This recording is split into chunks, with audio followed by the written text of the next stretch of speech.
الحمد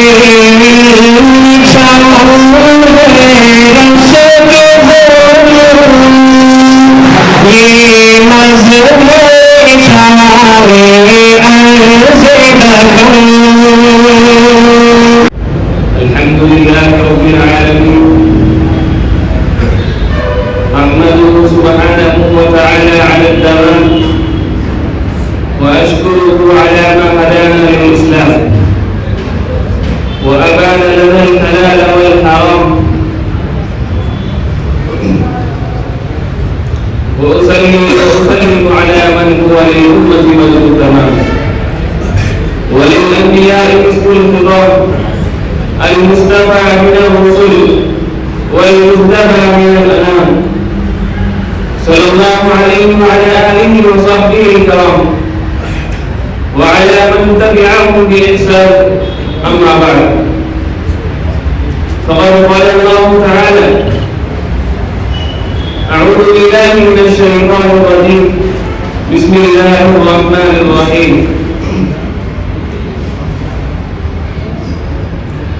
يا أيها الذين آمنوا لا تأكلوا الربا أضعافا مضاعفة واتقوا الله لعلكم تفلحون.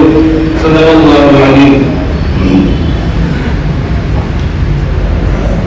وليس الحجة المؤخر والسادتية الكرام والزملاء الصالحين، إني أتمنى أن أذكر بين أيديكم خطبة يسيرة وجيزة حول موضوع الكسب الحلال.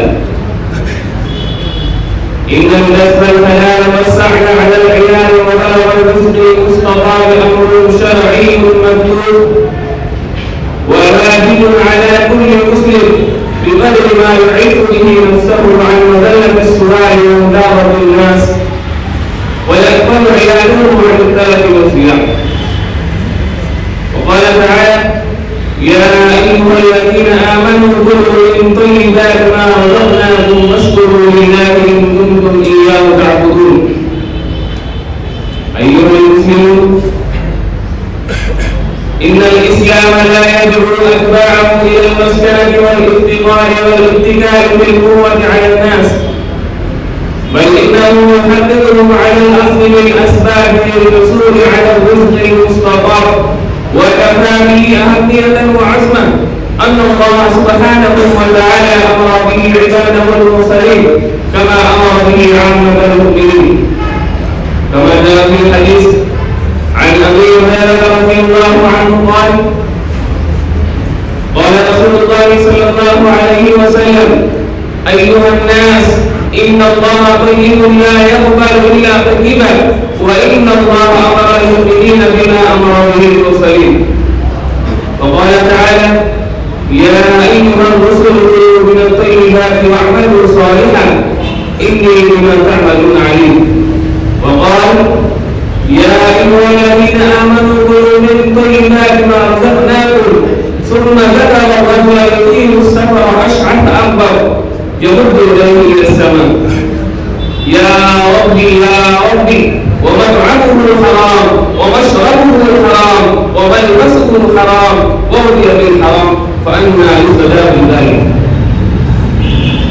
أيها الحاضرون، إن هذا الدين لا يريد أن يكون المؤمن عاكفا في معتكفه أو عاكلا في زاويته حيث لا جد له ولا جد ولا سعي له ولا عمل، بل إن الإسلام يريد من المؤمن أن يكون تائها عاملا مؤديا دوره في حياته آخذا بالأسباب في طلب الرزق الحلال.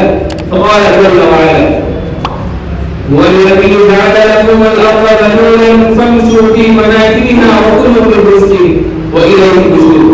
وقال: فإذا قضيتم الصلاة فانتشروا في الأرض وابتغوا من فضل الله واذكروا الله كثيرا لعلكم تفلحون.